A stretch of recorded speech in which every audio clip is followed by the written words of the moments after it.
Aê, voltamos. Olá, muito obrigado pelo seu play, muito obrigado pela sua atenção. Terceira temporada do seu lado, da sua dose semanal de metal e futebol, não necessariamente nessa ordem. Entrando como é que é na temporada 3, a piada infame que a gente conta, como é que é. Temos mais episódios e minutagem de Rodrigo Santoro em Lost, já um avanço das nossas garrafas ao mar do mundo metálico. E como eu sou o André Paz, e como sempre, estou na companhia de Thiago Zuma. Hum, Boa noite, bom dia, boa tarde, boa noite. Eu queria dizer que eu nunca assisti Lost, então eu só Não, entendi perdeu a nada. piada, mas eu não consigo entender a importância dela. Mas, beleza, gente. Aqui, como diria Brian Johnson, we're back in black, né? Para. Aqui, mas sair de tentando fazer o corpo resistir a sair de um solzinho gostoso de 35 graus no domingo para encarar Itaquera com 7 graus à noite, um jogo horroroso, mas pelo menos uma vitóriazinha ali para comemorar. Mas bora lá reabrir a lojinha e conferir o estoque. Exatamente, eu tava falando como é que é, aquilo que eu falei em aula, tipo, como eu não jogo mais na quarta-feira, tipo, eu só jogo o jogo atrasado, e felizmente eu ganhei, meu raciocínio é o outro, entende? Ou como é que é, eu finalmente agora sou dono da minha casa, eu quitei, eu quitei o meu financiamento do minha casa, minha vida, então assim, ó, diferente de outros estádios que são baseados em empréstimo, agora não tem agora, tipo, o tio do pão foi lá e comprou, entende? Tipo assim, me dá, entende? O que é aquilo que eu acho que eu já tinha comentado um dia na. Eu acho que tinha um comentário no fim de uma edição do Solada. E assim, quanto é que custa o sonho de ser presidente do Grêmio? 130 milhões quer comprar a arena, entende? Então, muito provavelmente agora o tio do Pão vai lá, vai ser o próximo presidente do Grêmio. Então, tipo assim, Isso, rola a Leila de dominar um time de futebol. só que daí é aquela coisa que assim, ok, o Yuma é uma Dreamer, parênteses. Eu sei que é uma entidade privada, mas assim, é o senhor abuso do poder econômico, entende? Tipo assim, tipo, tá, entende? Me dá. Sim, mas os times de futebol brasileiro falando com lugar de fala, levar as suas administrações para um lixo tão grande Exatamente. que permitiram que um cara com dinheiro chegue lá, bote o dinheiro na mesa e consiga controlar tudo isso que esses clubes não internamente não conseguiram fazer pelo formato antigo de clube social. Então, pode ser, seja o Textor no Botafogo, seja a Leila no Flamengo agora ali. No Corinthians eu estou esperando para ver qual dos dois que vai acontecer, quem que vai ser o milionário que vai bancar as contas do time, ou se o time vai virar SAF, e aí entrega a Deus e sabe-se lá o que vai acontecer. Eu brinco como é que é. Grêmio e Corinthians, eles padecem do mesmo mal. Vocês foi com a Mickey Mouse e o Grêmio foi com a ESL.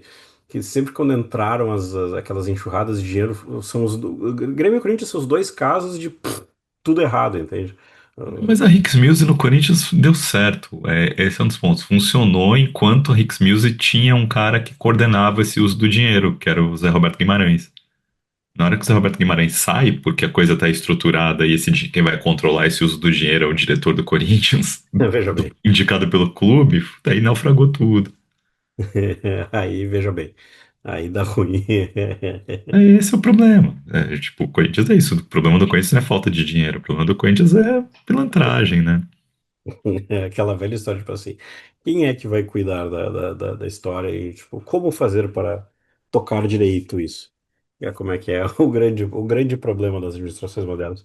Eu, se não me engano, teve uma entrevista do tio do Pão, que o tio do Pão fala que ele não quer que o Grêmio vire SAF.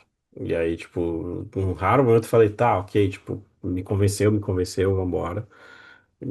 Porque eu acho que é isso, tipo, vocês tiveram isso. Eu tenho péssimas memórias da ISL, péssimas memórias. Lá. É a escola Paulo Nobre e Leila, né? Paulo Nobre foi lá, botou dinheiro do bolso, arrumou o time, depois quem assumiu foi uma pessoa que sabia usar o dinheiro de forma profissional, né? Exatamente. É esta frase, é esta frase. Tipo, essa frase. Ok, usou dinheiro para comprar o conselho para fazer. Não comprou o clube como SAF, mas comprou o conselho para ser Exatamente. eleita, reeleita e dominar. Mas enfim, é como Exato. funciona, como os meandros funcionam ali, né? Pelo menos o clube ainda é do conselho, ainda é da torcida, sócio ainda tem condição de ir lá e se não gostar. criar uma alternativa e tirar, né? Exato. Mas a gente falou assim, como é que é? Foi uma pausa necessária, foi uma pausa, como é que a gente brinca assim, a news a gente sempre continua, porque a news é um pouco mais tranquilo de fazer, agora a gravação às vezes a gente vai mais. Só que foi uma pausa que no meio da, como é que é? No meio da pausa tinha um Ozzy, no meio do Ozzy tinha uma pausa e eventos É infelizes pause, aconteceram. pause, né? Exatamente, exatamente. O pause. E Então infelizmente não, é perdemos isso, o assim, Ozzy. é isso. E eu não tinha assim, né? Eu não tinha nem como tentar gravar nada, assim. Eu tava no meio, uma praia isolada. Quando o Ozzy morreu, eu tava numa praia isolada no Maranhão, um drink colorido na mão, no sol ali. E conexão tosquíssima. E eu largava o celular mesmo. E aí, a Pessoa patroa pegou o correta, celular uma hora. perdão, uma pessoa correta está de férias, largou o celular, volte. Ela largou o celular. Aí a patroa pegou o celular uma hora, entrou no Wi-Fi do lugar que a gente tava ali. E vira pra mim e falou: Ozzy morreu. Que Oi, como? Que oi, como, né? passa. Aí eu entro, pego meu celular, vejo, tem uma mensagem do André lá falando, né? O Ozzy morreu, não. Falei, putz. Daí você começa, né? Aí você entra na rotatória, mas é muito engraçado, porque apesar do baque, eu não fiquei triste, sabe? Sim. Eu não consegui ficar triste com essa morte do Ozzy, assim. Porque é como se fosse o final feliz, sabe? A gente sabia que ele ia morrer um dia, todo mundo sabia que ele ia morrer um dia. E ele morreu depois dessa despedida de altíssimo nível que ele teve. E eu acho que isso é legal pra caramba, sabe? Tipo, seria péssimo se ele cancelou a turnê e morreu, sabe? Eu tava com a despedida marcada e não aguentou chegar vivo até lá, teve que não pôde participar da despedida porque não tava bem, ficou lá só como uma entidade ausente. Não, ele participou, cantou com o Ozzy, cantou com o Sabá, então foi lindo aquilo, sabe? Tipo, essa morte dele tão próximo só fez a gente entender de, tipo, o tamanho que foi do esforço para ele conseguir fazer aquilo. Porque, de fato, ele estava muito mal, né? Depois que ele morre, começa a vir as notícias, né? O Tony Iommi dizendo que ele não estava aguentando fazer ensaio. Geezer Butler falando que eles ensaiaram sozinhos e falaram pro Ozzy nem aparecer porque era muito esforço para ele. Eles iam tocar mais músicas, tiveram que reduzir. Então, o Zac Wild falando que ele estava preparado para cantar e segurar caso o Ozzy não aguentasse. Essas coisas todas que, Os backups. exatamente, todos os backups que estavam preparados, toda a preparação, todas as mudanças de preparação e os backups que foram feitos para que se o Ozzy não aguentasse. Então era tipo, São peças que eu agora, perdão de interromper. Era o, era o Bill Ward que tinha um backup numa tour, não era? foi o Vini Appice, o Isso. Dio o, tretou com o Vini Appice por muito tempo até o Heaven and Hell por causa disso, né? Porque o Vini Appice saiu da banda do Dio para ser reserva do Bill Ward na turnê do Sabá. Sobe, sobe, vem. Então, e aí falaram, né? Tipo, teve. A gente tá saindo do roteiro, mas é sempre assim a gente vai. Mas teve. O Vini Appice falou, né? Que o Ozzy nunca tinha treta nenhuma com o Dio, assim, mas o Dio tinha treta com o Ozzy, claramente, assim. E é assim, até pra falar o que eu queria falar do Ozzy, eu não consigo imaginar que o Dio tivesse uma treta com o Ozzy pessoalmente, mas com todo o Mas assim, com entourage a do empresa, Ozzy, né? Ozzy. A empresa Ozzy. Porque ele foi humilhado pelo Ozzy no início de carreira de solo, que não era, claramente não era do Ozzy. O Ozzy talvez não fosse a pessoa que tivesse essa vontade de fazer isso, mas o Ozzy era parte de uma empresa, né? E aí talvez seja o conceito, assim, que pra mim, claramente, eu nunca cheguei o Ozzy como um ser humano. É muito engraçado, porque o Ozzy, talvez o mais humano de todos, assim, pra mim o Ozzy sempre foi uma coisa meio abstrata, sabe? Mas meio que um conceito. Assim, Uma ideia. sabe? Tipo, é uma ideia, né? Eu tinha colocado isso, mas é muito brega falar. Mas é meio, tipo, assim, tipo, ele simboliza. Eu sempre discuto muito a questão de que metal é transgressão, não é contestação. Que tem uma diferença, é muito parecido, um anda muito próximo do outro, mas não são exatamente a mesma coisa. E o Ozzy simboliza mais do que ninguém de que metal é transgressão, sabe? E a gente coloca assim que metal tem regra, uma discussão desse tipo. Mas assim, eu sempre entendo que metal. ele exige um estado de espírito. O que diferencia metal do hard rock é que o metal tem um estado de espírito próprio do metal, que é uma coisa meio agressiva. Eu nunca consegui definir, achar uma palavra que definisse isso também, mas que está dentro do conceito de Talvez uma coisa transgressão. mais dark.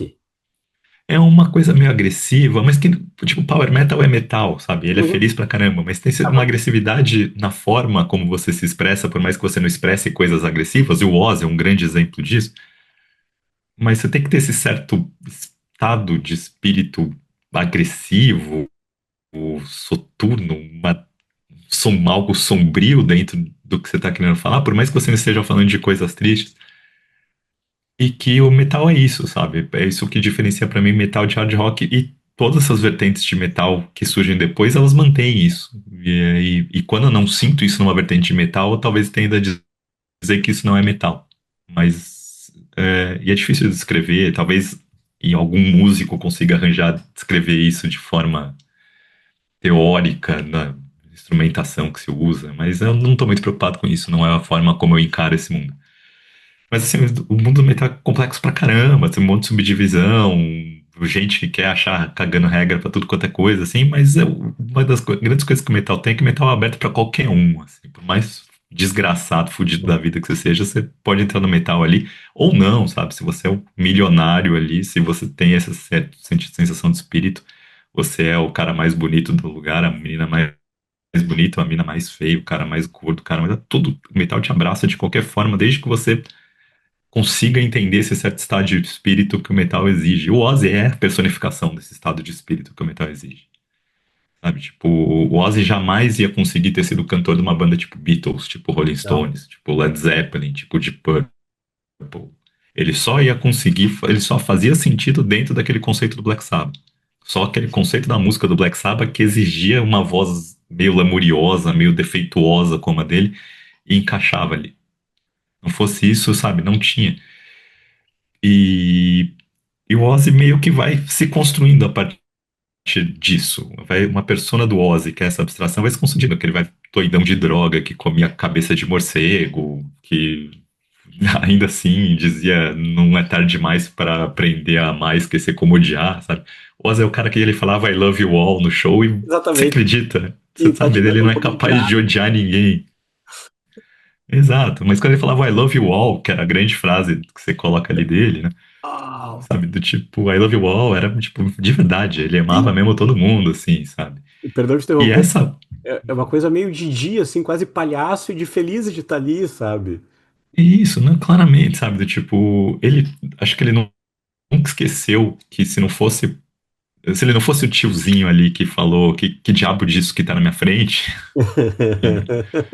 ele ia estar preso, ele ia ter morrido, sabe, tipo, ele ia ter sido um fudido da vida. Tony Blade da vida. É isso, então, sabe, tipo, ele sabe disso. Então ele sempre foi agradecido por isso, ele tá sempre feliz disso e ele queria que as pessoas ficassem tão felizes quanto ele quando ele tava no palco fazendo isso, assim, né? E é muito fácil você construir essa abstração se isso virar caricatura e em algum momento isso vira, sabe? Acho que na hora do. é, Em algum momento, não sei se isso vira ou se você pode encarar isso como uma caricatura e fica muito mais certo. O Ozzy palhaço, que era o Ozzy que o Dio criticava. E que era o Ozzy que do The Osbournes fica ali, sabe? Tipo, uma caricatura quase, sabe? O ser humano completamente destroçado pelas drogas, incapaz de trocar canal na televisão e gritando Sharon pra cada mínima coisa que aconteça, Open the Weather Channel. sabe? Então, tipo, é muito isso, sabe? Você tem do Ozzy fazer isso. Mas é isso que eu falo, pra mim isso era meio abstrato, sabe? Tipo, e é bizarro, porque talvez é o cara mais humano de todos os grandes ícones, sabe? Ele era mais humano que o Lemmy, ele era mais humano que qualquer um que você colocar, que o Dio, então, nem se fale, sabe? O Dio era um super-herói, praticamente, perto do Ozzy. Mas Pra mim não era, pra mim o Ozzy era uma abstração, eu olhava isso desse jeito, sabe? Então, sabe, eu não fico triste, eu fico, essa abstração terminou, tipo, teve um final de historinha da abstração perfeito, de certa forma, sabe? E morreu depois de ter conseguido botar um ponto final, e um ponto final que foi sensacional, que fez só engrandeceu. E a morte fez até engrandecer ainda mais esse ponto final que ele tinha dado na carreira. Assim, eu fico triste muito mais por quem estava próximo desse ser humano Ozzy, sabe? A família, e a Sharon, principalmente, né? Que a Bah. Sharon, as imagens dela no funeral ali foi de cortar o coração. E a gente estava até conversando antes do programa, né? Que antes da gente começar a gravar, que a gente não consegue enxergar maldade no Ozzy. E para sobreviver nessa carreira precisava ter alguém malvado por ele. E a Sharon assumiu essa parte da personalidade dele, que ele não tinha, que ele precisava ter na carreira. Alguém que fosse lá e comprasse as brigas por ele, que fosse lá e falasse, talvez por mal ou por bem, assim, ela, com todos os defeitos que ela tem ali. E acho que a gente vai falar desses defeitos, porque quando a gente vai entrar no tema que é o sabotagem, o pai dela tem uma participação importante nessa história toda. Mas ela transforma esse conceito do Ozzy numa máquina de dinheiro, né? Então, e aí cabe a caricatura, mais uma vez a crítica da caricatura que muitas vezes você esbarra. Mas ela foi o cara que segurou essas barras do ser humano ali, né? O ser humano defeituoso que eu nunca enxerguei exatamente, mas ela era a pessoa que estava ali segurando esse cara. Então, deve ser horroroso, né? Você perder essa referência que você tinha. Tipo, uma parte da sua personalidade estava tão intrinsecamente ligada à personalidade do outro, sabe? De complementar um ou outro, que é pesado. Assim, eu imagino quanto que vai ser duro para ela se reconstruir a partir disso. Mas ela já mostrou que tem força suficiente para isso, né, durante a carreira, né? É, Agora mas sim. Ah, eu brinco assim, me deu uma bad vibe violenta, assim, sabe? Tipo, aí e toda a cena do final tem um certo simbolismo, assim, porque, tipo, era como é que é a Kelly com o óculos, cada um tava de um jeito ali, que tava muito, muito colocado, achei legal pra caramba, assim. Mas eu sempre brinco eu sempre brinco que tem uma piada recorrente, assim, interna, tipo, eu ainda não coloquei isso na news um dia. Que eu adoraria, assim, pessoas que eu adoraria entrevistar, aquilo que a gente falava muito com o Thiago Sarkis, às vezes, assim, lá atrás. Pessoas que eu gostaria de entrevistar é, tipo assim, Sharon Osbourne, mas não pra falar de Ozzy, entende? E, tipo, é quase uma coisa meio maluca, tipo, se colocasse a Sharon e o Ozzy na minha frente, acho que talvez eu conversaria muito mais com a Sharon sobre o negócio da música, entende? Tipo assim, deixa eu conversar com você sobre negócio da música, sabe? Tipo, que eu acho que ela tem toda uma história. Mas é muito legal esse ponto da dualidade dos dois. E de ela entender qual que era o produto. E, de novo, um produto uma pessoa que ela tem na mão, e aí a gente estava gravando esses dias, eu estava até lembrando disso quando eu estava vendo os cartazes. Quando, por exemplo, o Ozzy no meio, sem querer spoiler a pauta do futuro, porque já spoilando, quando deu o fato, até tem umas mensagens que eu mandei pro Thiago, assim, que era assim, como é que é? Preciso parar de ouvir o lado A do Osmosis, que é tipo assim, a minha parte preferida da carreira solo do Ozzy. Só que é interessante que assim, quando o Ozzy tá nesse momento, ela consegue perceber bem aquele pessoal novo vindo, vai fazer o Ozfest e vai recolocar ele como tipo, é o vozão que tá dando a benção pros caras. Tudo bem que tem Black Label, tem Zack Ward, Company Limitada, mas uma modernização, ok, são duas grandezas diferentes, mas assim, ela não precisa fazer.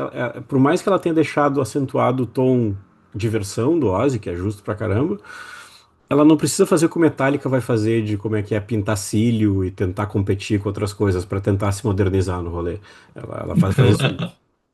que a história do Ozfest é outra coisa que como o Ozzy simboliza, tipo, o metal é muito assim, porque a ideia original da Sharon era colocar o Ozzy no Lollapalooza, né? E o Lollapalooza rejeita, fala, não, tipo, não cabe um cara como Ozzy Osbourne no Lollapalooza, não tá dentro do Do nosso começo, não conceito. de hoje. Então, aí ela fala, você não quer o Ozzy no Lollapalooza? Beleza, eu vou fazer um festival só pro Ozzy.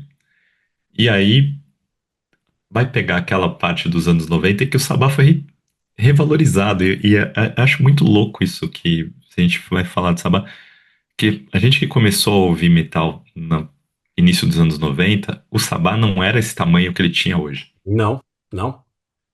Sabe, o Sabá era um Sabá desvalorizado. Tipo, ainda beleza, eu lembro de Sabá com o Dio muito valorizado no The Humanizer. Eu adorei The Humanizer, adorei as músicas que eu vi. Queria ter muito visto o Sabá com o Dio aqui em São Paulo, no Olímpio, 92.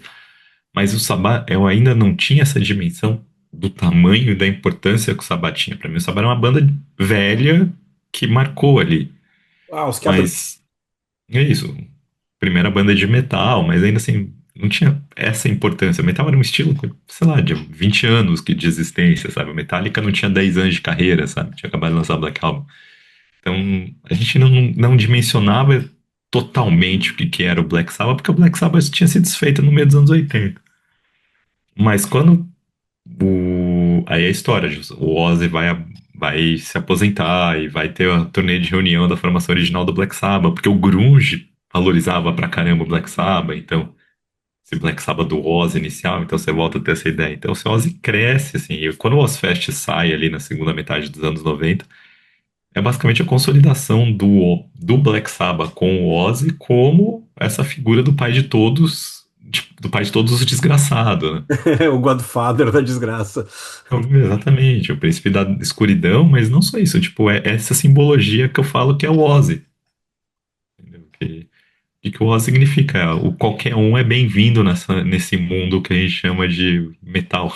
AKA, né? Entenda o espírito, vem aqui e toque. O Ozfest era essa possibilidade, sabe? Tá aberto para todos os desgraçados que quiserem vir, os que não são desgraçados também quiserem, tá aberto desde que entendam como funciona esse mundo. E, e é por isso que eu coloco assim, que o Ozzy na minha cabeça, esse Ozzy não vai morrer nunca. Porque essa abstração tá ali sempre presente. Acho que qualquer coisa que a gente for falar de metal vai estar sempre tá ali, assim.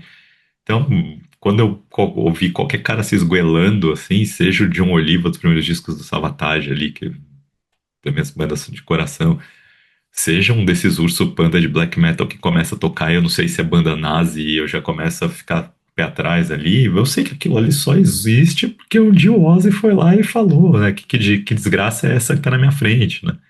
E ele não cantou bem aquilo, ele não cantou nada, ele cantou do jeito que ele podia, né? Era um desgraça, um coitado, um Zé Mané da vida ali que cantou de algum jeito aquilo e fez todo sentido no mundo para que aquilo existisse, para que aquilo virasse um estilo musical, porque aquilo quebrou um monte de barreira que até então não existia. Não só para metal.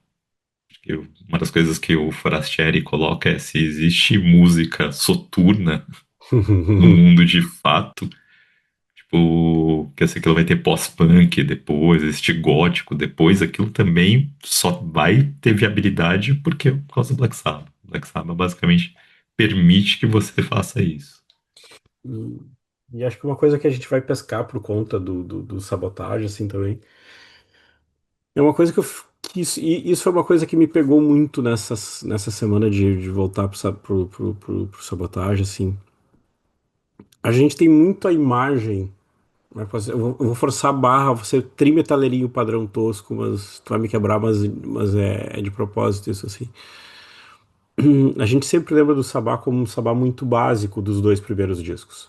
A gente sempre lembra daquele Sabá, que é coisa tipo assim, sei lá, talvez mesmo eu que sou um zero na guitarra, tipo, você sabe rápido tocar o riff de Paranoid, você sabe tocar rápido o riff de Iron Man. São coisas ultra simples, são coisas muito simples. Só que é muito engraçado que a gente, isso tem um momento pra mim que no Sabotage vai aparecer, todo disco, mas tem um momento que eu vou pescar isso depois. Ah, é uma banda que em o quê? Em 5 anos, 6 anos, ela evolui muito musicalmente. Ela evolui muito musicalmente. E que às vezes a gente não lembra do quão, eu não vou dizer, não é coisa assim, mas do quão elaborado o Black Sabbath foi. Sabe, tipo, ele rapidamente se montou em uns pares de anos, assim. Então, assim, às vezes a gente lembra muito dessa coisa do tipo, pá, peraí, o Prince of Darkness, peraí, o primeiro disco e tal. Mas quando você começa a olhar para coisas como Sabotage, você olha e fala assim: opa, tem muito mais coisa aqui. Tem muito mais coisa aqui. E eu acho que isso é uma coisa que do próprio Ozzy, assim, a gente vai lembrar. Até tem uma coisa parecida depois que eu acabei não colocando no roteiro e antecipo. Alguém me mandou, alguém colocou, eu quase coloquei na news, um clipe dele e do Jack, e acho que eu não lembro se não era o órgão que ele usou no Never Go Insane, que é ele, eu lembro que era o episódio do The Osbournes. É, eu vi isso daí, ele, mini mugzinho ali, ele falando, isso funciona ainda, isso é, alguém postou num grupo que a gente tá, Eu assim. achei aquilo genial, porque, tipo assim, você via que tava ali, eu vou usar uma figura muito clássica, assim, você via que tava ali o bicho carpinteiro do músico, entende? Que tava ainda lá o cara de ver, tá, mas se eu apertar isso aqui, dá esse som, o que que eu faço com isso? Aquela coisa que a gente brinca, assim, quase como se você vê os divertidamente da pessoa trabalhando ao vivo, assim. E às vezes a gente esquece um pouco disso, sabe? Tem tudo que tá lá no começo, tem coisas, mas às vezes a gente esquece um pouco do quanto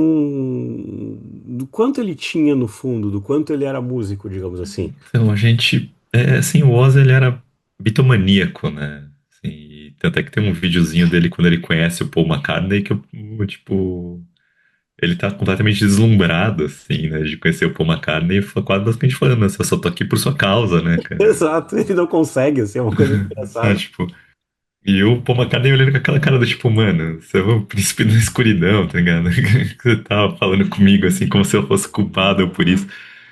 Não, tipo, mas o Paul McCartney tinha de letra, né? Porque o Paul McCartney é o Paul McCartney, né? Primeiro, Não é à então, toa. tá primeiro que é o É, Elton, não, os é primeiros. exatamente, né? Mas o cara tira de letra tudo, né? O cara é foda.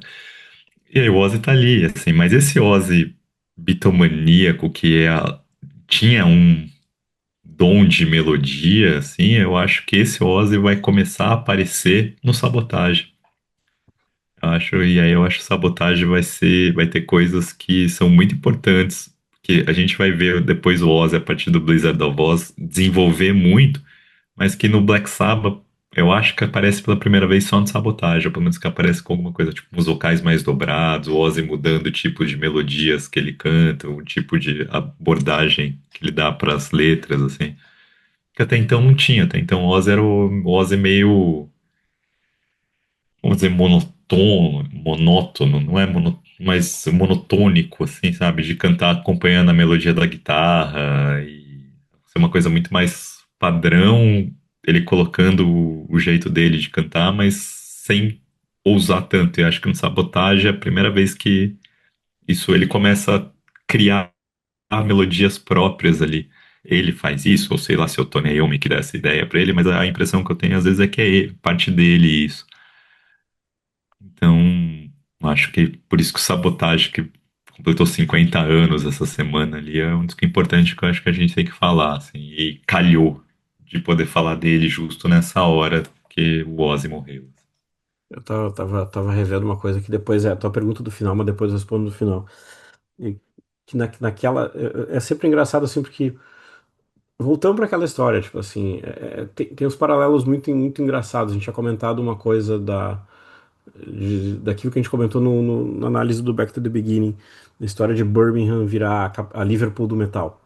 E eu acho muito engraçado porque sempre essa coisa que é quase que o template dos Beatles por várias coisas, do tipo assim, quatro caras ferrados que tipo dariam muito errado e que por uma proximidade acabam juntos e vai mudar o mundo. Ponto. Aquela coisa que a gente diz assim, não tô menosprezando, perdão, não é uma coisa. Eu sempre, é aquilo que a gente às vezes olha e diz assim, cara, aquilo lá tinha que acontecer naquele lugar do mundo, naquela época, era lá e vai chamada Inglaterra, ponto. E tem uma coisa que no Sabotage, quando você olha assim, pô, os seis primeiros discos assim do Sabá, é tipo assim, depois é por isso que eu disse que é o finaleira. E aí você veja assim, pô, o quanto a banda evoluiu, entende? O quanto a banda, sabe, foi mudando e vai trazendo coisas ao longo. É porque daí também vem uma outra coisa que assim, né?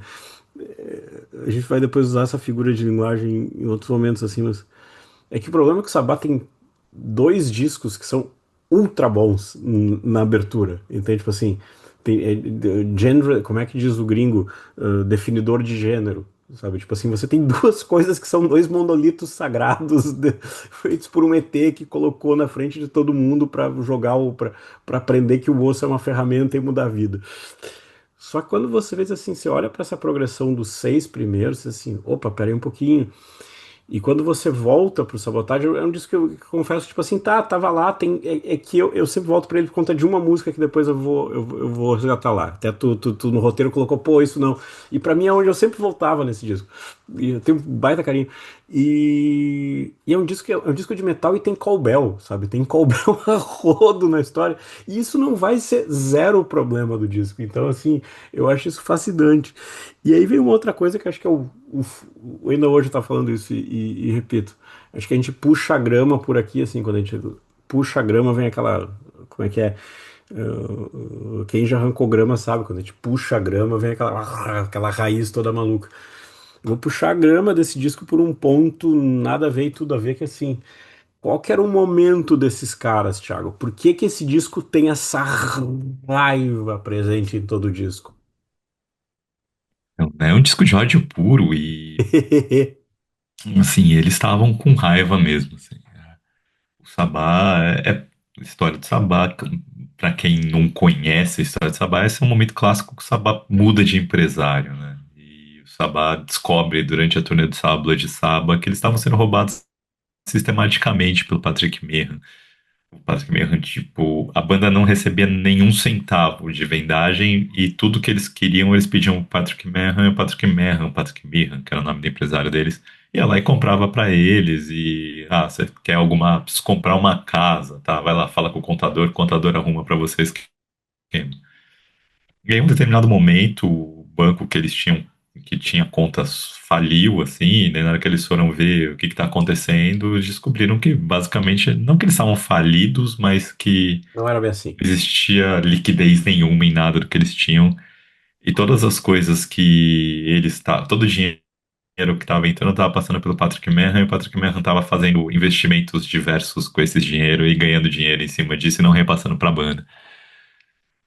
Até Então a banda chegou num ponto que falou, não, não dá, e demitiu o cara. Só que aquilo, né? Era uma banda que assinou o contrato com o Patrick Meehan logo depois que eles que rescindiram o contrato com o Gene Simpson, que foi o primeiro empresário deles. E era um contrato que eles não sabiam o que estavam fazendo, porque eram quatro moleques drogados que tudo que queriam era ir tocar nos Estados Unidos, né? Vamos ganhar dinheiro para continuar tocando. Simples. Hum. Então era um contrato completamente zoado para eles ali. E na hora que eles foram rescindiu, o Patrick Meehan falou, beleza, então os direitos são todos, dessas músicas são todas da minha gravadora aqui.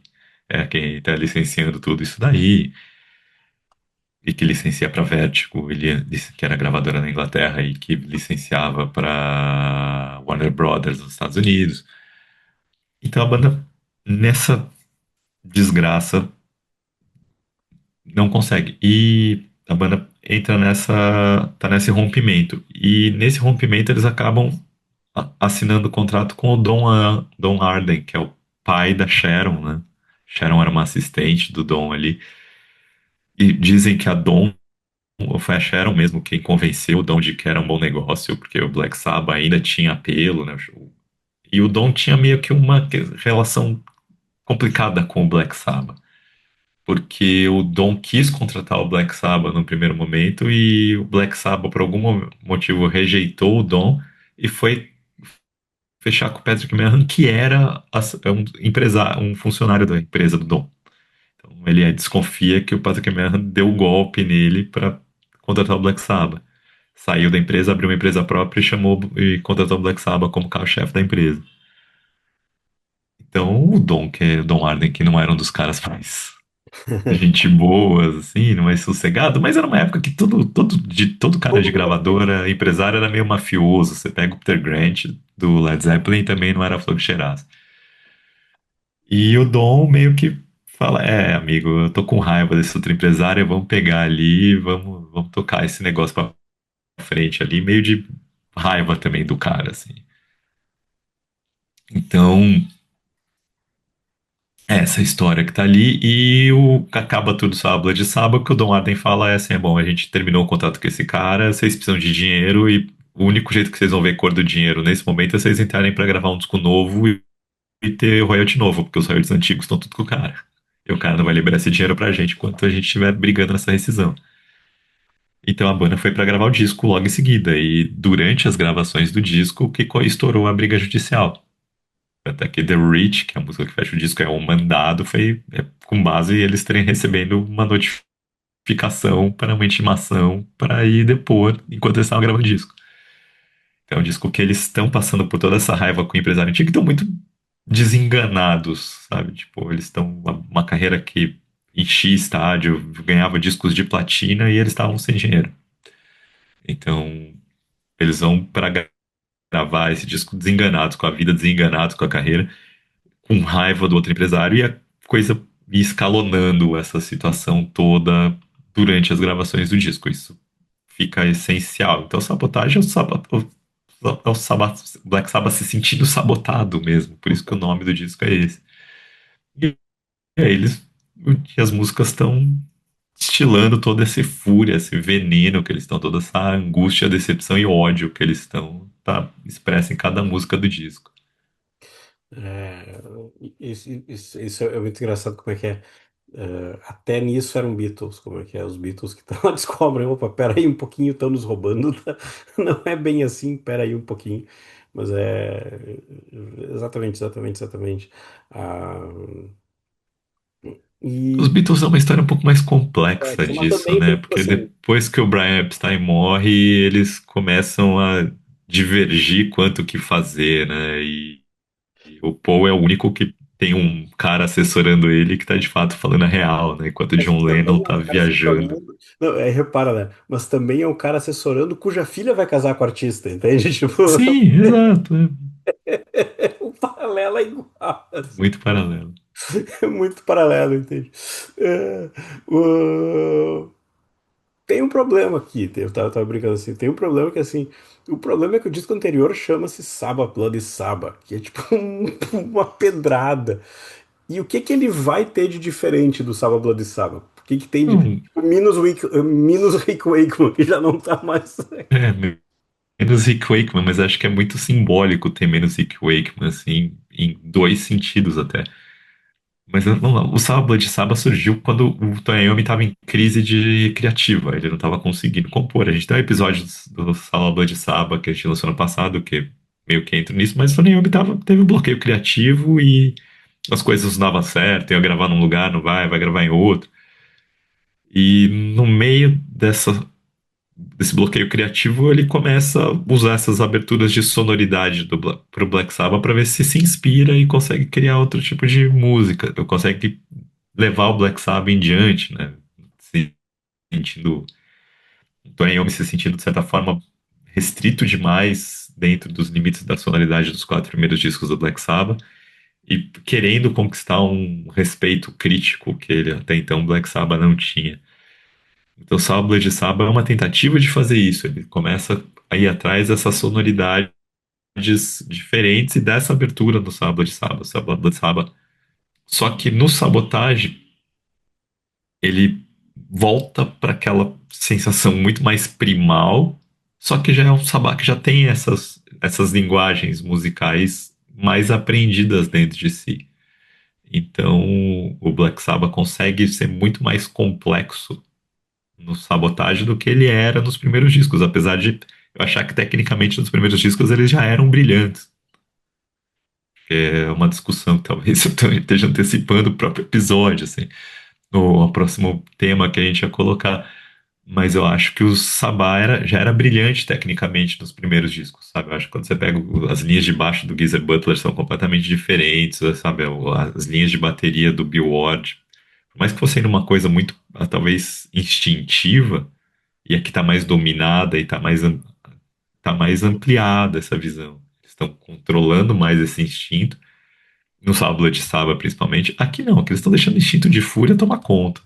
Só que eles já dominam mais linguagens, então eles têm como colocar isso de outras formas que não sejam as formas mais, como você diz, primitivas que eles usavam nos primeiros discos, que eu não acho que sejam primitivas exatamente, né? Eu acho que são mais instintivas do que primitivas. Uhum.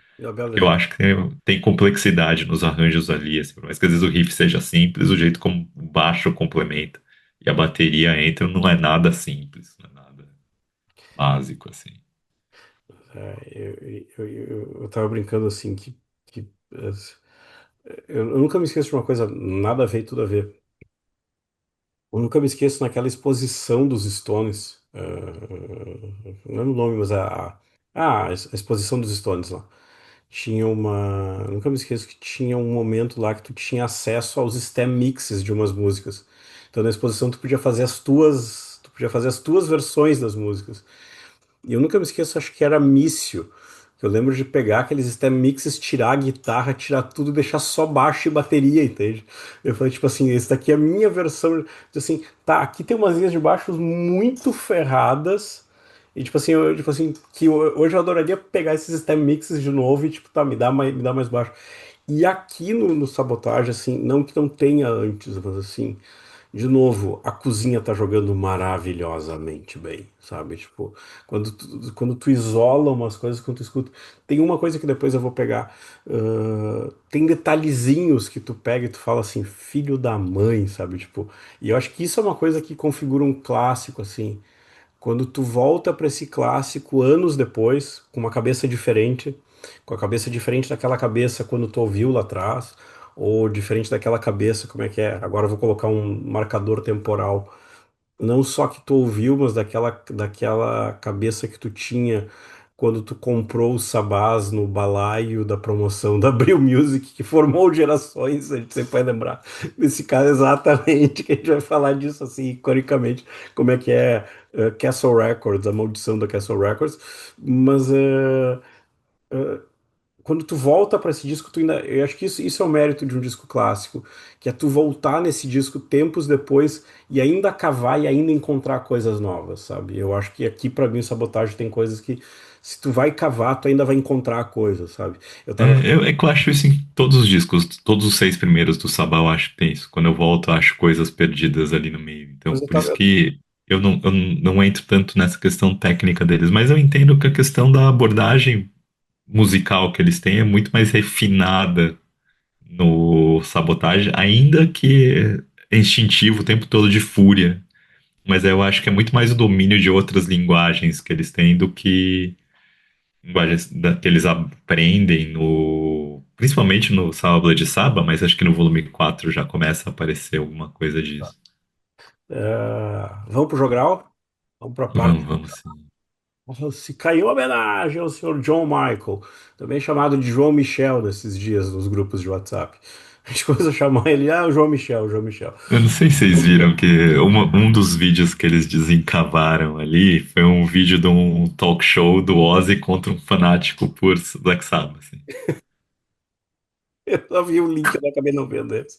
Então, é muito genial, né? Porque, assim, o cara faz uma pergunta e o Ozzy ou o cara tem que bater pra responder primeiro, assim, né? Aí chega numa hora, assim, que o cara pergunta qual é o nome real do Ozzy? Daí o Ozzy bate pra responder, né? Aí o Ozzy fala John Michael. Aí o cara vira e fala, você não sabe, você teve que pensar pra saber qual é o seu nome. Exatamente, tipo. É... Ozzy no seu melhor, assim. Vambora, vamos chutar a porta. A Home the Sky. Eu tava brincando que assim, eu brinco assim que se tu acelerar. Eu acabei não fazendo essa. Eu fiquei com essa coisa, acabei não fazendo. Eu adoraria acelerar ela pra uma velocidade tipo assim, 1.5, entende? Porque pra mim, se tu acelera um taquinho essa música, ela cai pro Zeppelin. Mas aqui é Sabá. Pra mim, ela vai me enganar pro Zeppelin, mas não. E só que tem um detalhe aqui que assim, é uma baita de uma música. Eu acho que essa foi. Essa no Back to the Beginning foi o. Metallica. Foi Metallica, foi Metallica. Isso. Metallica abriu o show com essa e Eu tava confundindo com o Lamb of God. I Lamb E. of God for Children of the Grave. Isso. Não, E e assim, só um parêntese ali, eu acho que baita escolha do Metallica. Uma música que tem tudo a ver com o Lars. as duas. Como é que é? As duas músicas foram baita escolhas do Metallica. Não esquece que a outra foi Mano, Johnny Blade. Johnny Blade sim, mas é que eu acho essa foi, sabe, do tipo. O Johnny Blade foi uma desencavada. Holy Sky é um clássico do Sabá, né? Eu achei que ele tem. Dá pra você entender, assim. Eu não vou falar da música já, eu tô te cortando Claro que sim. depois. Vambora, assim. A gente vai falando, você me corta também, a gente vai É, colocando assim, mas pra falar. Porque é uma música bruta, né? Ela começa, tipo. Começa com uns gritos ali, um one, two, three, four, e... É basicamente o que o Lars Ulrich virou, né? Que é essa bateria que responde ao riff, assim, e o riff que responde à bateria num tempo próprio. E a música começa nisso, né? Aquele riff pesadaço com o Bill espancando a bateria respondendo o tempo do riff.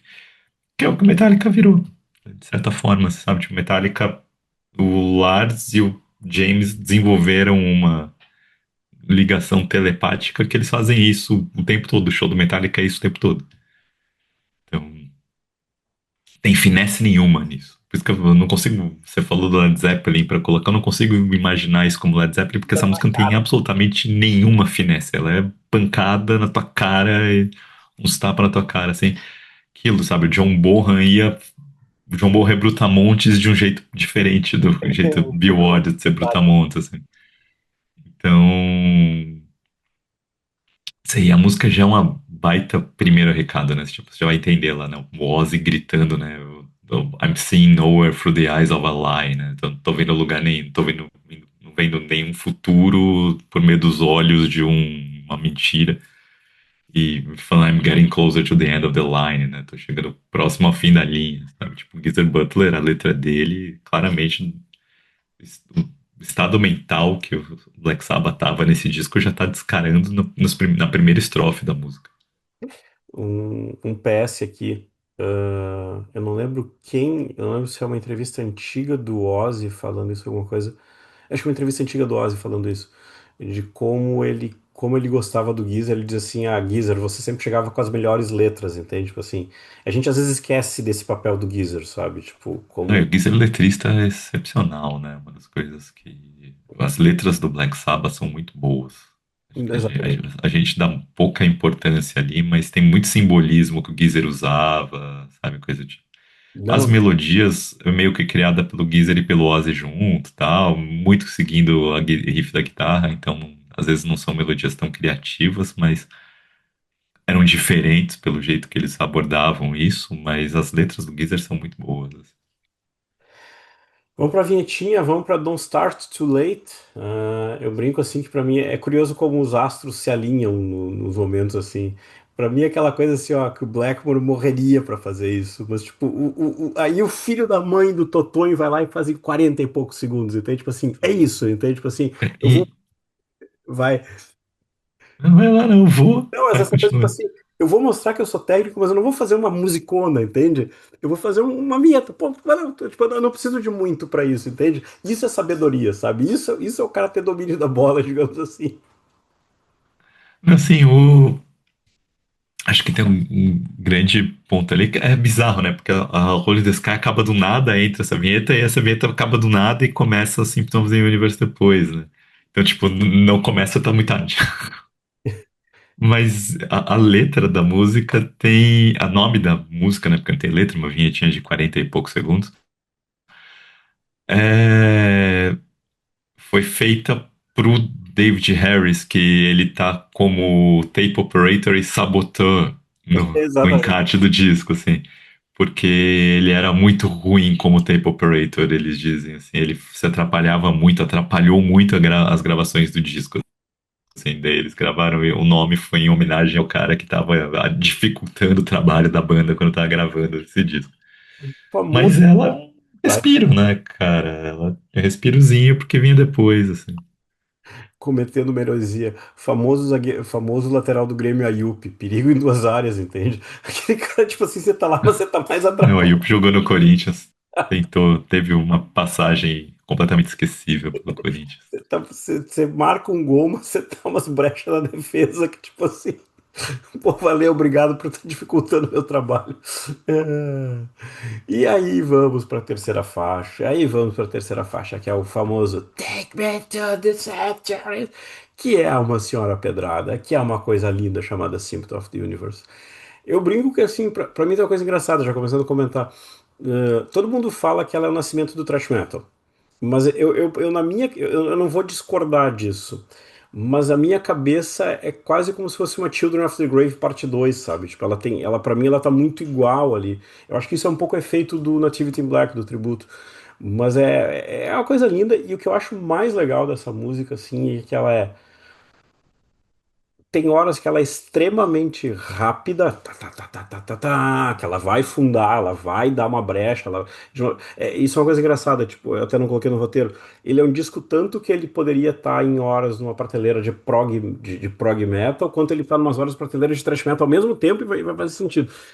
E eu acho mais legal porque assim, talvez seja uma das músicas mais completas da carreira da banda.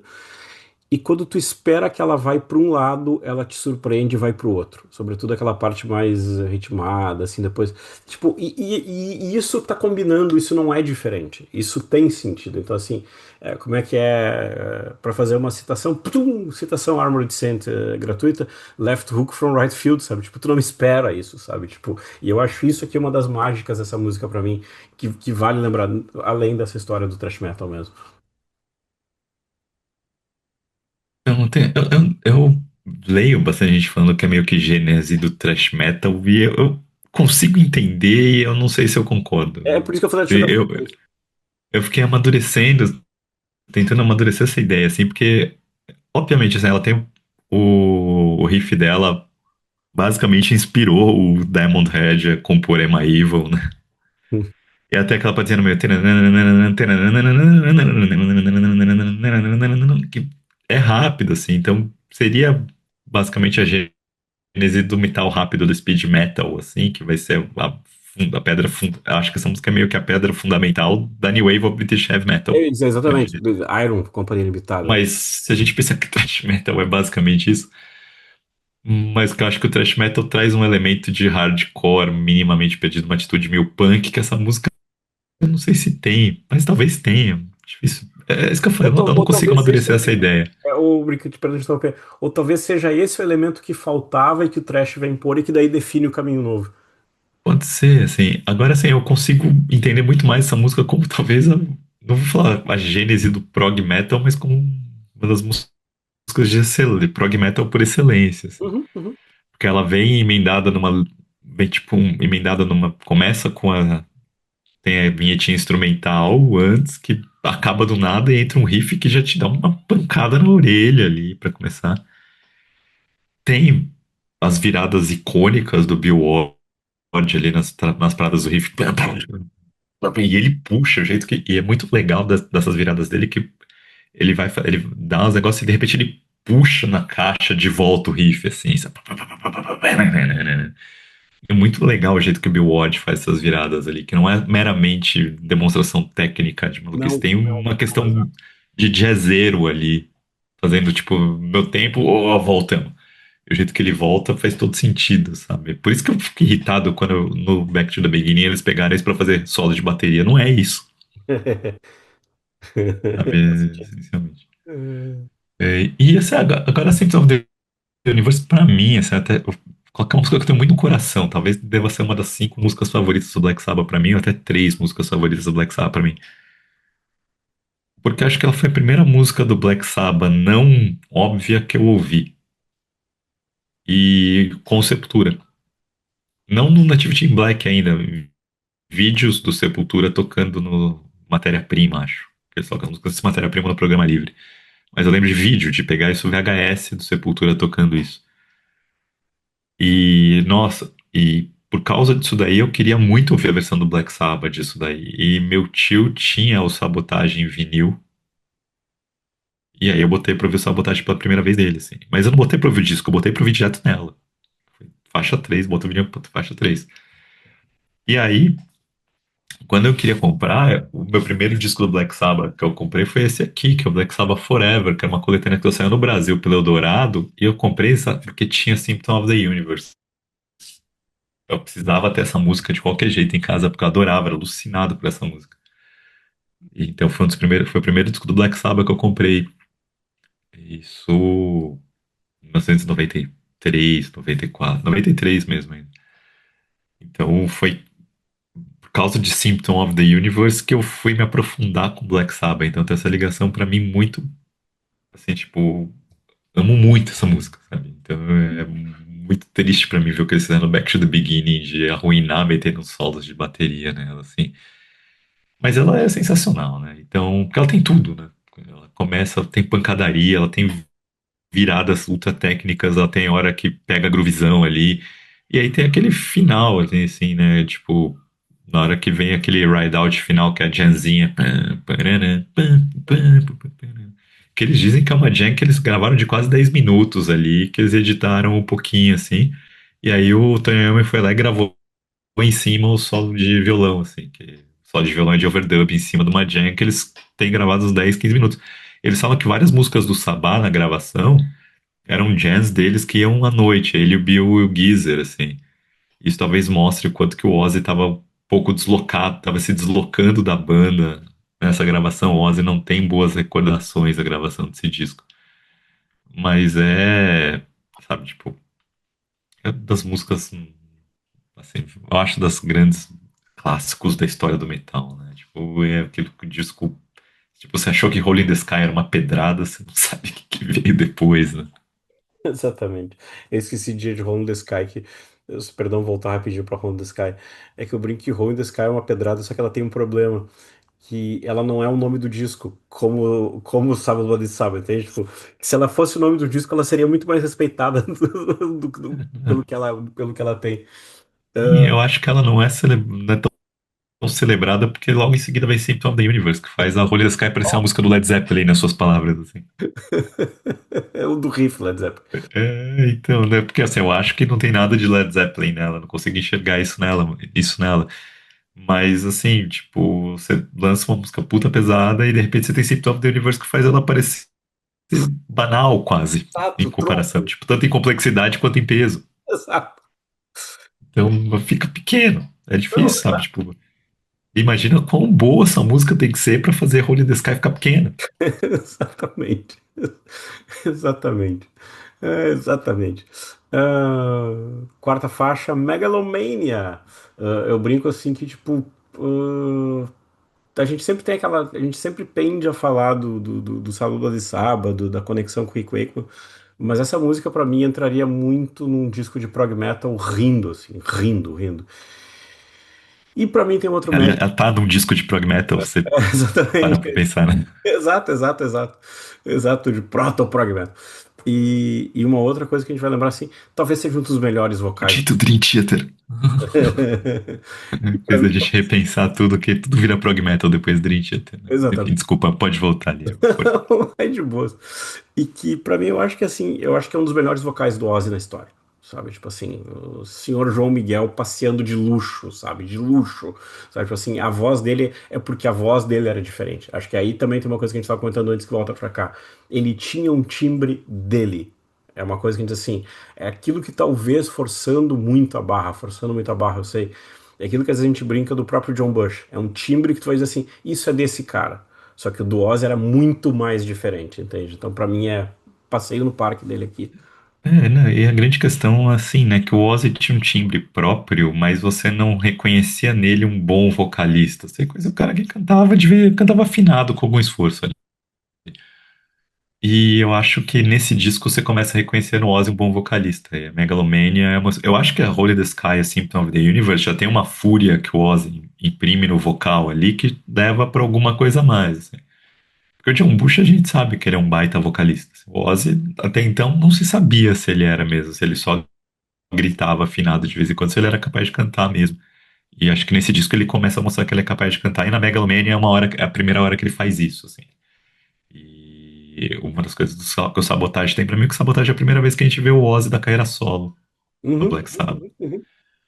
E a Megalomania é isso, sabe? Tipo, a Megalomania, você pode encarar ela como uma música progressiva, com aquele início sombrio, com o Ozzy cantando de certa forma teatral, até mais malvada, assim, umas guitarras meio apocalípticas, mas depois ela vai entrar numa levada morosa que é basicamente esses dooms mais lisérgicos. Vou zerar Funeral Doom é muito mais lento, mas tipo um Electric Wizard da vida ali, tipo, é Megalomania, sabe? Tipo, levada dela arrastada, amorosa, meio lisérgica, meio desesperadoramente que não vai pra lugar nenhum, sabe? Tipo, que a música tá cantando assim. E aí você tá nesses 3 minutos aí, nos 3 minutos entra um pianinho, pá, pá, pá, pá, de repente o cowbellzinho do Bill Washington, e entra, a música vira um dos riffs mais sensacionais do Tony Iommi ali, aquele, tipo, groovizão, Ozzy entrando, cantando com raiva, assim, cara, tipo, e, sabe, no refrão ele vai furioso cantar a música, sabe, tipo, essa letra é uma letra do Geezer Butler ainda, assim, mas é uma das duas letras que tratam diretamente da relação deles com o ex-empresário e as tretas que eles estavam passando.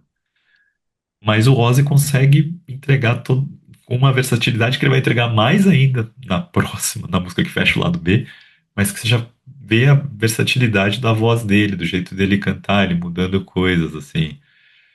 E ela termina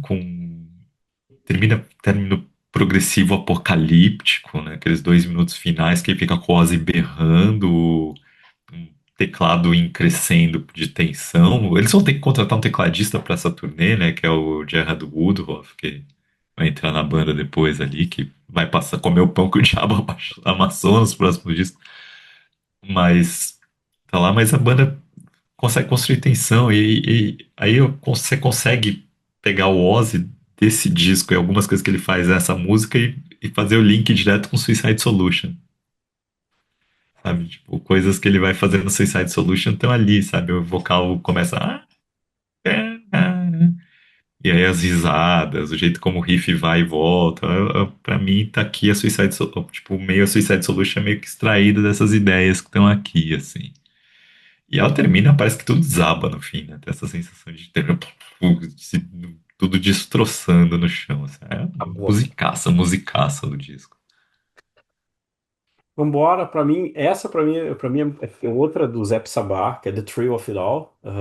Tem umas horas que eu olho e falo assim, Robert Plant, é você cantando metal, entende? Só que eu acho engraçado que assim, aí vai uma heresia, vou brincar essa pra mim é o ponto baixo do disco. Se é que a gente tá falando de ponto, como é que assim, você tá falando do ponto baixo de uma coisa muito alta, entende? Tipo assim, Eu nunca me encarei ela como Zeppelin demais, mas talvez é a música que eu menos gosto do disco também, assim, a música menos sensacional do disco, por poder dizer assim. Ainda que eu acho que aquela parte inicial dela ali, que tem um riff meio bluesy do Tony Iommi, que ele pontua com uma guitarra gritando no fim, assim, é muito Tony Iommi ali, muito, é sensacional ali. Mas depois ela vai tendo uma levada mais hardzeira ali, riff principal. E aí você falou, até ouvir pensando no Robert Plant cantando, dá pra entender, mas eu acho que o Ozzy canta de um jeito tão próprio ela ali que com o Robert Plant ia mudar completamente a cara da música, assim. E aí tem a parte final, que é a parte final da música, tem um break meio dramático, depois ela fica meio feliz demais, apesar da letra não ser tão feliz assim. E é a minha parte menos favorita do disco. Talvez a parte do disco que eu, várias vezes quando eu tô ouvindo esse disco, minha atenção cai nessa hora, assim, eu paro de prestar tanta atenção no disco, assim. Mas, de certa forma, essa parte mais feliz é uma coisa que o Ozzy vai retomar também na carreira solo, né? Vai ter mais na carreira solo dele do que tinha no Black Sabbath, assim.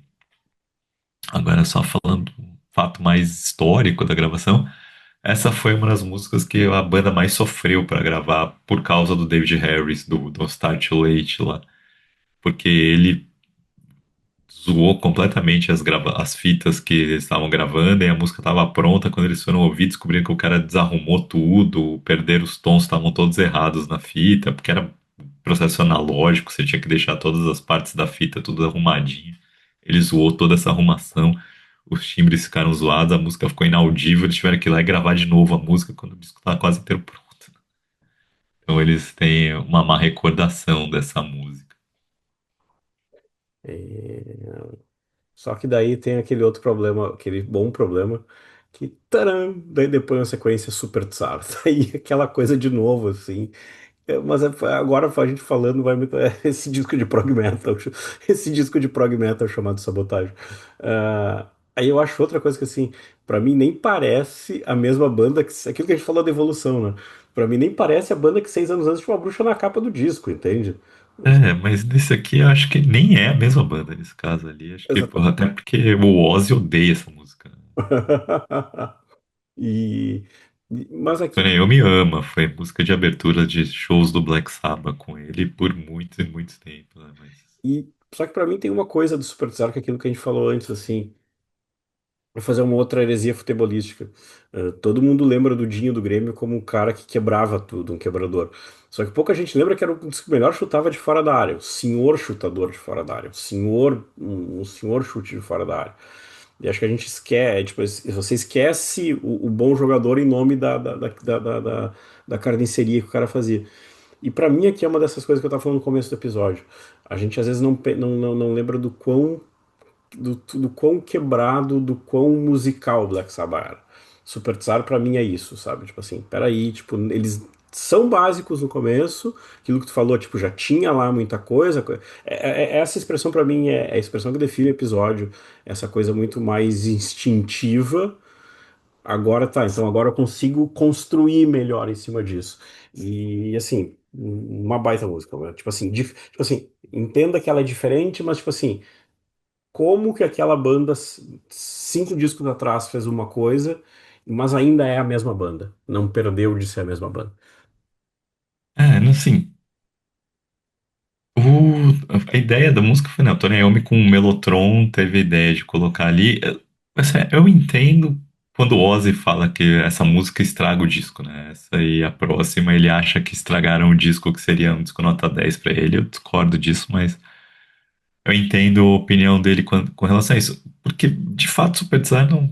Se a gente encarar Super Desire como uma música do Black Sabbath, assim, eu encaro, mas eu consigo entender quem não encare, quem acha que uma coisa que Tony Iommi tem nas viagens dele que deveria guardar isso para um outro tipo de projeto. Mas, enfim.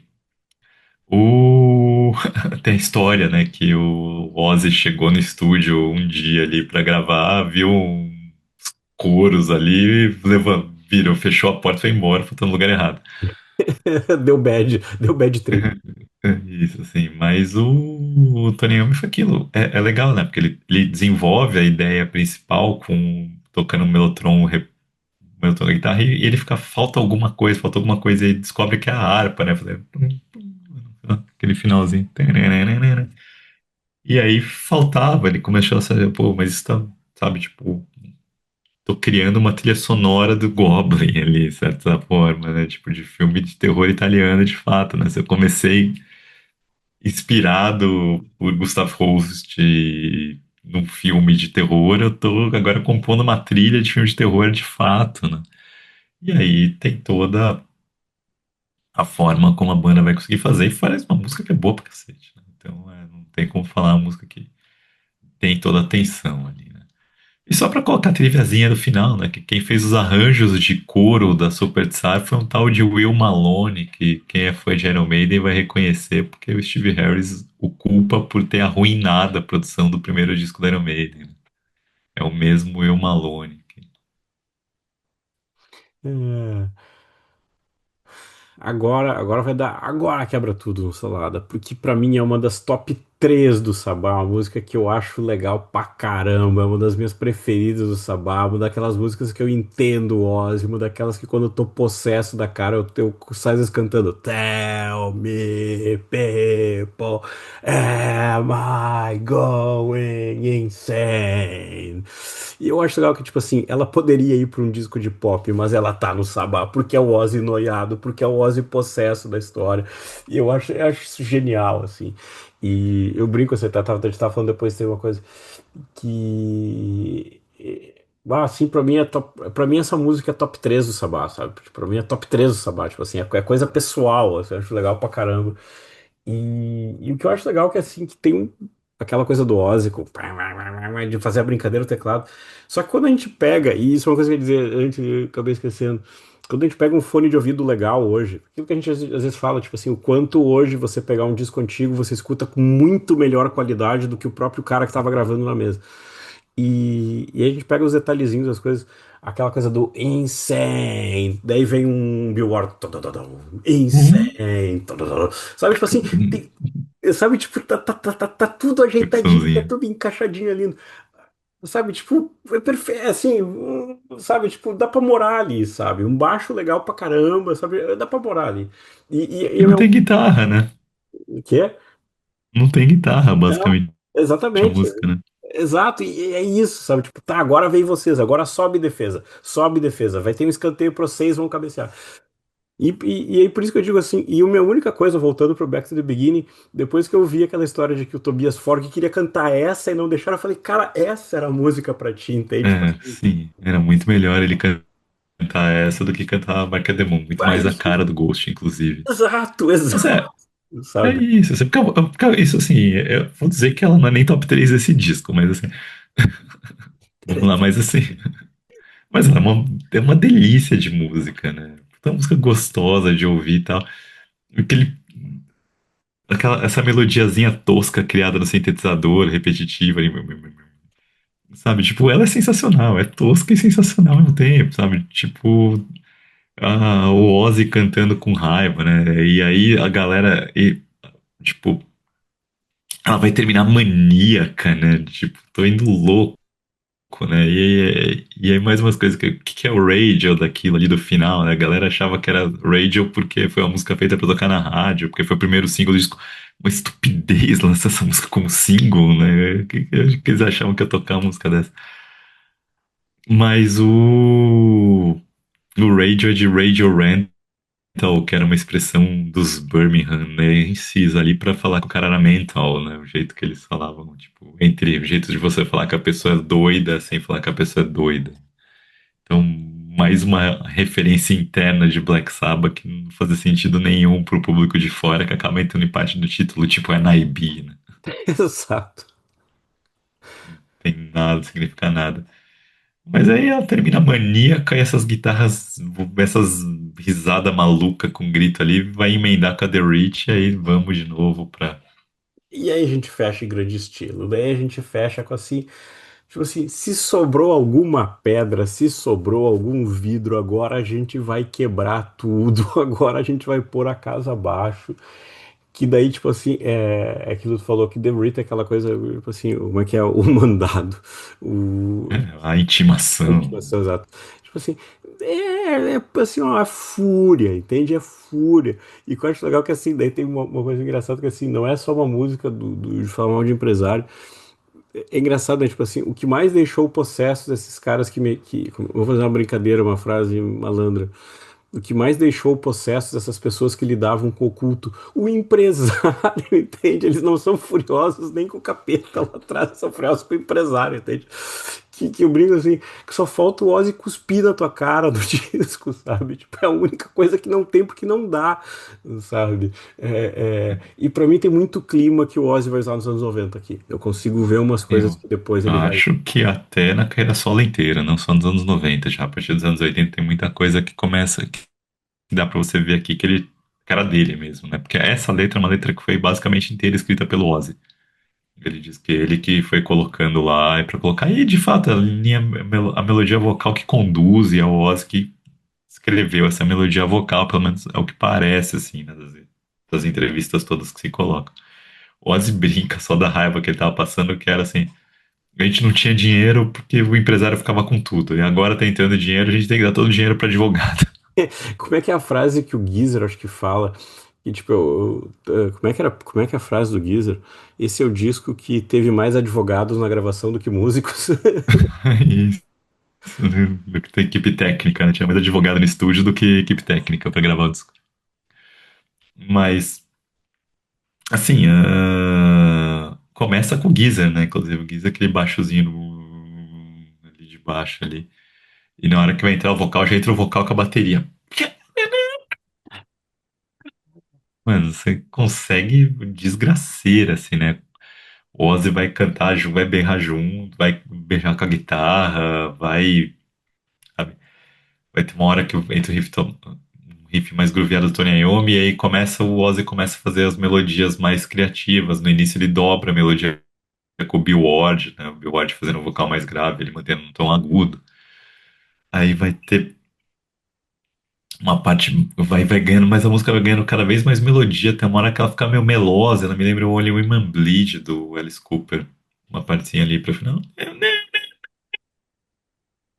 É, tipo, acho bonita pra caramba. E não dá pra dizer que é plágio, porque o Only Women Bleed saiu em fevereiro daquele ano quando eles estavam gravando o disco, então talvez ele tenha ouvido e tenha ficado com essa ideia na cabeça sem saber. A gente tá falando do Ozzy, que não é um músico Não, ele tá drogado a maior parte do tempo, então talvez ele tenha ouvido, ele nem saiba que ele ouviu e reproduziu algo parecido. Mas enfim, é mais uma música de 10 minutos ali que eu acho sensacional do Sabbath, sabe? Tipo, Megalomania e The Reed são duas músicas que eu adoraria ter visto o Black Sabbath tocando ao vivo com o Ozzy, assim. Megalomania eles chegaram a tocar nessa turnê, The Reed acho que nunca chegaram a tocar, assim. E a gente tem essas partes melódicas que a gente falou, são coisas que o Ozzy vai depois aprimorar na carreira solo dele, que são ideias dele mesmo, né? Que aí ele vai ter um guitarrista como o Randy Rhoads que estava disposto a ensinar ele a trabalhar em cima. Oh, essa ideia é legal, vamos começar a trabalhar uma melodia, essa melodia, trabalhar um riff de guitarra em torno dessa melodia. E que assim, no 13, né, o Ozzy volta a beber, o Ozzy descarrilha totalmente na gravação do 13 com o Black Sabbath. E eu acho que dá pra gente entender porque no Sabotage, quando o Oz era um droid ali, essas ideias do Oz eram muito podadas, né? Essas ideias do Oz tinham que se encaixar no que o Tony Iommi trazia, no que o Geezer Butler trazia. E na carreira solo funcionava do outro lado. Então talvez tenha aberto, quando ele foi gravar o 13, voltando a ter que compor com o Tony Iommi e Geezer Butler, tenha aberto essa portinha de quando as ideias dele eram totalmente menosprezadas na banda. E talvez aqui a gente está colocando a música que ele estava vendo essas ideias não foram menosprezadas, mas talvez não foram menosprezadas não porque a banda valorizasse o Ozzy, mas porque tá correria, a gente precisa gravar, entregar esse disco logo, porque a gente tem que voltar pra turnê logo. Então essa coisa fina. E aí é legal, se o disco termina, as frases finais do disco é o Ozzy falando, né? Mas tudo vai terminar, tudo vai funcionar, tudo vai dar certo, e se não der certo vou estourar minha cabeça, né? Estourar meus miolos. Meio profético pelo que o Black Sabbath vai passar nos próximos anos, né? Tipo, a banda, quase todo mundo se destroçando e de alguma forma acaba tudo dando certo. O Ozzy numa carreira solo, o Black Sabbath com o Dio renascendo, é aquilo assim, né? E aí a gente tem que falar de Blona Jug, né? Que é aquela brincadeira idiota que aparece no final da música, quando a música termina, tá a música mó tensa e do nada começa um negócio completamente besta, assim. Então imagina que se eu compro o vinil na época e tô ouvindo aquilo, eu acho que o vinil veio com defeito no final, que essa desgraça aconteceu. Se um amigo meu me grava o Sabotagem, termina assim, eu falo, pô, o que que tava gravado antes nessa fita? Que ficou, puta, acabou o disco, ficou o restinho que tava gravado, sabe? Completamente sem sentido. Uns caras doidaços, como que isso entra no disco, vai saber, né? Só o PS, que daí pra ficar claro, né? A gente brinca muito de algumas coisas e acho que hoje tem umas coisas muito massas, ou que outras vezes não tem, mas hoje tem hoje é um bom olhar. Ah, e esse, a gente pode dizer assim, este é um disco conceitual. Ele é um disco conceitual sobre sabotagens, entende? Sobre traição, sobre trairagem, sabe? Tipo, ele é um disco conceitual sobre trairagem, se a gente parar pra pensar. E acho que a própria coisa de terminar com a Blow on a Jug tem isso, entende? Tipo assim, sabe? É essa coisa que, tipo, que a gente vai voltar em alguns clássicos da história. Aquilo que a gente até falou, já que tu chamou o Beetlejuice uma vez, eu vou chamar a segunda vez. Que o DT vai fazer com o Dream Theater vai fazer uma coisa de brincar com o formato, entende? Então, tipo assim, isso é uma sabotagem, então eu vou te sacanear no final, eu vou te dar uma outra trairagem no final, sabe? Tipo, tem um conceito, esse conceito tá muito bem aplicado, Faz sentido, faz sentido. Eu sabe? não consigo imaginar que a banda doidada de drogas ia ter conseguido pensar isso, Ou mas justamente faz porque ele quer sentido. pensar isso, entende? Ou justamente vai criar coragem pra falar assim, e se a gente sacanear os caras no final com um negócio que eu achar estranho? Vou fazer, vamos. Sabe, tipo assim, aquela ideia de doido, sabe? Ideia de maluco. Larga lá. Vai aí, tará, sabe? Tipo, então, eu acho que pra mim é muito isso, sabe? Tipo, ele é um disco conceitual sobre a trairagem, sobre a pilantragem, sabe? Tipo assim, acho que pra mim é perfeito isso, assim. Né? E tu pode falar da pilantragem da capa, né? Exatamente, que tipo assim, até hoje eu tenho uma birra com essa capa, mas é muito engraçado assim. É que também ela sofre, eu entendo o conceito depois tu comentar isso. É porque ela sofre de vir depois da capa do Sábado Bloody Sabbath, que é uma baita capa. Entende? Tipo assim, que é uma baita capa. Então, tipo, ela sofre até nisso, né? Eu lembro muito assim da capa, porque eu peguei esse disco em vinilzão do meu tio, e eu ficava olhando, eu falava assim, mano, olha essas roupas que os caras estão usando, Como né? é que os caras fazem isso? E tá virado, né? Você vira do outro lado, na contracapa tá ao contrário, né? Tá os caras de costas. E eu ficava olhando, virando, procurando, é a mesma pose que tá todo mundo, foi tirada na hora. Eu ficava olhando, ficando essas Como é que roupas, fizeram? esses cabelos, o que que é essa porra vermelha, né? Cara, que eu não sabia nem quem que era cada um da banda na época, ainda só sabia quem que era o Ozzy e o Tony Iommi. Aliás, eu não sabia nem se o Tony Iommi era o Tony Iommi ou o Geezer Butler também, assim, sabe? Tipo, eu não sabia direito quem que eram as pessoas do Black Sabbath ainda, sabe? Tipo, eu olhava pra capa e falava, mano, que coisa bizarra, né? E aí a história que eles contam na capa, que foi o técnico de baterista do Bill Ward, que teve essa ideia de fazer os espelhos invertidos na capa e contra a capa e tal. E uma das histórias que tem desse disco é que eles foram fazer os testes de iluminação e pegaram umas roupas qualquer ali só pra tirar as fotos de teste e de repente essas fotos acabaram na correria. Vai isso aqui mesmo pra gravar o disco pra parar de ganhar dinheiro. Primeiro que eu não consigo imaginar é que grau de doidice o Ozzy ia estar pra ele de um kimono numa sessão dessa. Ele tá usando um kimono porque ele usava um kimono pra sair do hotel, assim. É possível, é possível. Só o PS, tá? Só o PS, perdão de cortar. Existe uma outra banda que a gente já referenciou horrores nesse. Mas era um conceito daquela outra banda. Então, por isso que eu tô falando, que eu consigo imaginar que essa história de que, tipo, a gente tava lá e fez uma gravação para testar, fez umas fotos pra testar, mas não eram as fotos que entraram no disco, não me convence. Eu sei. Eu consigo imaginar o Ozzy pensando, eu vou ir de kimono aparecer na capa desse disco. Tá, Consigo mas aí, imaginar o Ozzy pensando isso. Eu não consigo imaginar o Ozzy pensando, eu vou sair de casa hoje lá, vamos botar um kimono, vamos lá. mas aí que é que eu faço a brincadeira. Se a gente for olhar para essa história da capa de Abbey Road, tipo assim, abstraindo como é que é, abrindo uma linha temporal dessolada. Se você acredita em Billy Shears, tá? Aí não escute o que eu vou falar agora. Mas o ponto é, tipo assim, aí é isso, é Paul McCartney. Então, tipo assim, o cara que, a gente vai gravar a capa disso, vai tirar foto disso, cara, vai tirar a capa. Aí, como o cara mora a 2, 3 quadras de Abbey Road, o cara vai de chinelo, entende? E daí é uma sandália vagabunda, tem a foto da internet. Daí o cara, tipo, então tá, então vai descalço, sabe? Tipo, é isso, entende? Tipo assim, quando o Ozzy fica parado diante do povo é porque iguais reconhece seus iguais. O outro, eu vou de kimono, entende? Tipo assim, Porque a história do Bill Ward faz mais sentido, né? O Bill Ward tava com a esposa ali no estúdio, o Bill Ward tava sem calça, de cueca ali e tal, tal. Porque eu imagino um baterista quando tá gravando vai querer usar bermuda, uma roupa mais confortável, menos calor ali. E o Bill Ward fala, puta, não tem nenhuma calça pra botar nisso daqui, não vou querer parece aparecer um. de Parece, cueca, tá? E pede a calça emprestada pra esposa, sabe? Tipo, parece parece. um. Como é que é? Parece um coringa de desenho, assim, sabe? Sabe, tipo, é tosco, mas aí faz sentido dele falar, a gente não tava só pra testar nas fotos ali. Mas ao mesmo tempo, se é só pra testar nas fotos, por que que não vai de cueca de qualquer jeito, sabe? Tipo, então, essa historinha de que eles não sabiam que era a capa do disco, que eles iam Daí fazer tá, outra daí é sessão. conceito de sabotagem. É isso, até me parece meio uma historinha que não sei se coloca ali, não sei se. Não me convence 100%. Mas eles dizem isso, né? Que eles eram uma foto de teste de iluminação, tal, tal, tal, e depois eles iam fazer uma capa com imagem mais séria pra tirar foto, só que não rolou e acabou sendo essa mesma que foi usada. A gente diz assim, como é que é? Hoje a gente. Como é que é? Numa mesa de bar, a gente diria que isto é um trololó do disco. Hoje a gente diria que é o storytelling do disco. Narrativa, A né? narrativa.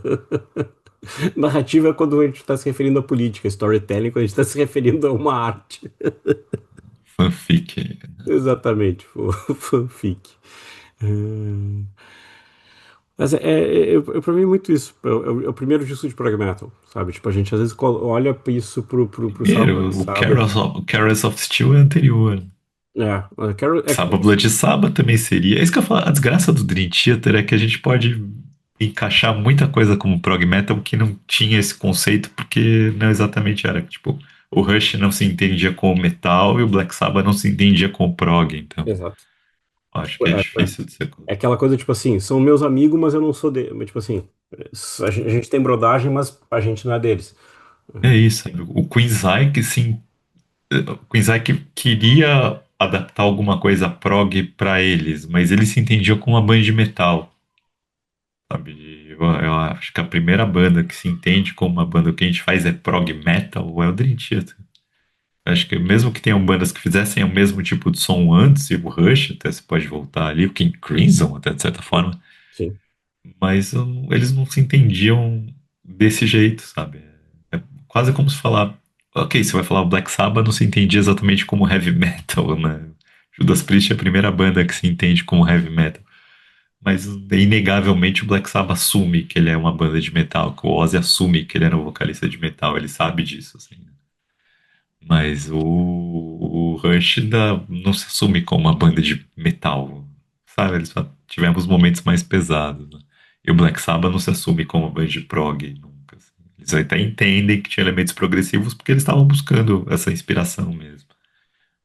Mas é que daí tu falou de uma coisa chamada Caress of Steel, que tem lá uma música chamada Bastille Day, e o mundo é outro por conta daquela música, tá? Mas isso é um outro episódio que eu brigo, assim. Eu defenderei até a morte, porque aqui Bastille Day é melhor. No final do ano promete, né? Porque vai ter. Agora Vai vai. poder fazer uma. O Cara of Steel sai depois, né? O Fly By Night, que sai no início do ano, o Cara of Steel no final do ano. Então dá pra Fly By falar, de Night. certa forma, primeiro disco de prog metal. O disco que o Mas Dick. bem que o Fly By Night já tem Baitola The Snow Dog. Ah. It's no dog. Como é que é? O disco que o dia que eu ganhar na Mega Sena eu compro os direitos do disco só pra mudar a capa. Ah, Anthem também é do Fly By Night, né? tá. Anthem é show. Mas é tipo assim, é o que ele falou, um cinquentão que você que. E eu volto naquela coisa, tipo, se você pegar essas. É um caso legal desses remasters da vida, que é um disco que ele soa muito atual, apesar de tudo, assim. Acho que ele tem um mérito pra mim que, assim, não que os outros não. Mas, tipo assim, daquela produção daquela safra dos anos 70 do Sabá, pra mim, ele é um dos discos com maior frescor, que hoje eu continuaria a dizer assim, ele não tá datado na produção, na gravação, sabe? Apesar dos pesares, ele tem esse baita mérito pra mim. Faltou alguma coisa, senhor Thiago? É isso que eu falo pra finalizar com a questão ali. Você, uma vez, Black Sabbath lançou os 6 primeiros discos. Como que você coloca o Sabotage nessa lista dos seis Você primeiros? coloca o sabotagem. Então, para mim, eu tenho sempre um. Os 3 primeiros mudam muito para mim, assim. E para mim, os 3 primeiros que variam é o Paranoid, é o Master of Reality e é o Sabotage. Então, por muito tempo, o Sabotage foi para mim o disco que eu mais gosto da fase Ozzy. Por causa de Symptom of the Universe, Hole in the Sky, por causa de Megalomania e The Reach, por causa de Am I Going Insane The Radio também, assim, são 5 músicas que estão entre ali minhas favoritas do Sabá. Mas, assim, principalmente as outras 4, Am I Going Insane The Radio, nem tanto. Free Will virou um pouco mais abaixo, mas ainda acho uma baita música também. E Nostalgia Too Late só uma vinhetinha.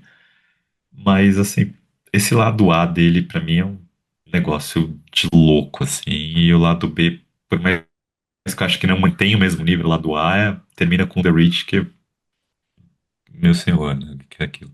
É, é, Então, pra mim foi por muito tempo foi meu disco favorito, meu disco favorito da fase Ozzy, mas hoje em dia eu ouvi recentemente Paranoid Master of Reality de novo e fiquei tentado a mudar de opinião. E hoje, o Paranoid hoje em dia é aquilo.